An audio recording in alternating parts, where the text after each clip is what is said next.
Hi, I'm Alex of Puta Volcano, and I'm going to show you how to play the chorus of Sugar Cube out of our new album AMMA. The song is tuned in drop C sharp, but I'm going to explain every note as if it were in drop D for simplicity. The entire chorus is this.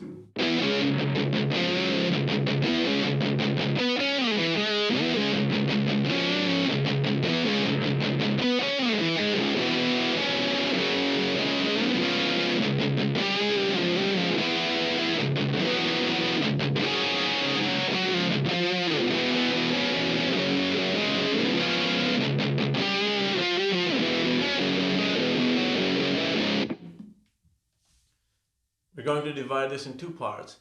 The first part is this, played slowly.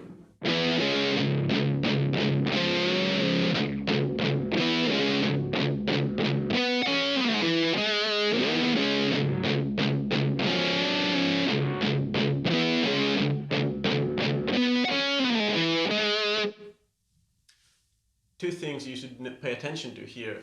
The first one is the bend on the fifth string, which is picked with the sixth string and should sound as if it were 3/8 notes very distinctly, like this. The second time you play the riff, you add an augmented fifth over it, which is a D on the fourth string. The other thing you should pay attention to is when you do the slide from the D to the A on the fourth string, it should be really audible, like this. So you play this twice, and that's the first half of the chorus.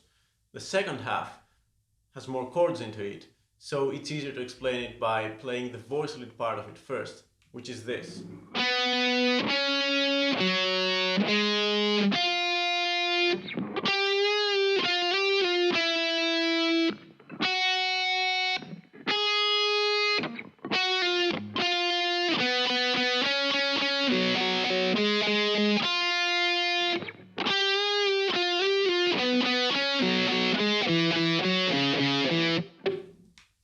The voice lead part shows you two things. The one is which notes you want to accent, and the other thing is the voice lead notes are always the lowest notes you're gonna pick when it comes to strings. So for instance, when I pick the first chord, my lowest note is the C on the G string, so I don't want to pick the first and the second strings.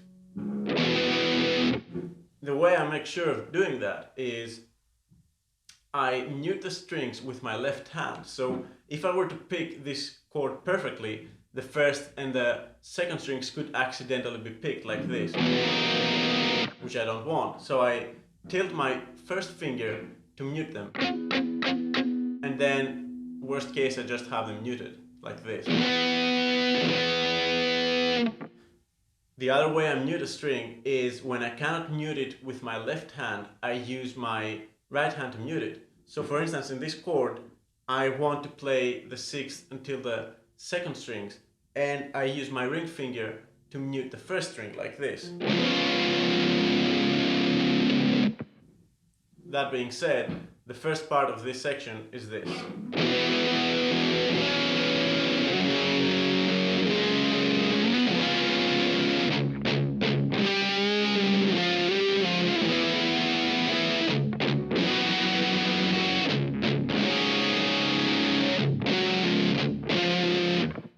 The chords you have to play for this are a power chord on the third fret with an added C on top, which then moves on to a D, a power chord on the fifth fret on which we add an A, and then a half bar chord on the seventh fret on which we add an F sharp on the fifth string and a C on the fourth string, and we play sixth until the second. We then move on to an octave on the fifth and third strings, starting at the 11th fret, like this. This octave is bent and slided back and forth between the 9th and 11th frets, like this. Throughout all of these, I still pick the 6th string.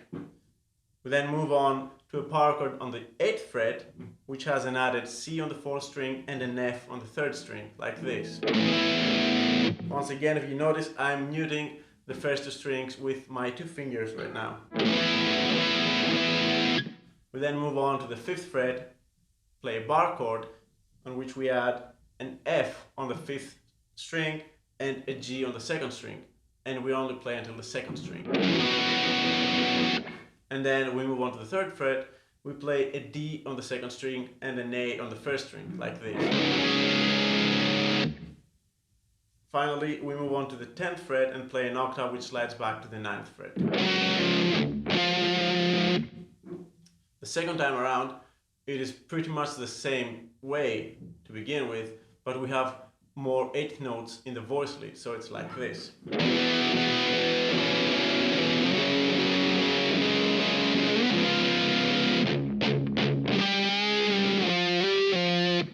And then the last part has this voice lead, which has two power chords beneath it, this and this. So all together it sounds like this.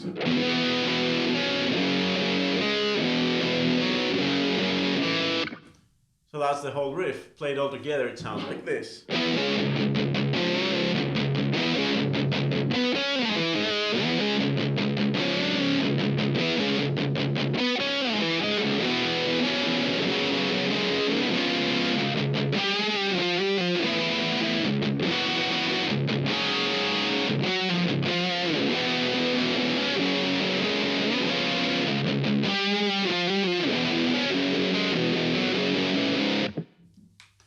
Thanks a lot.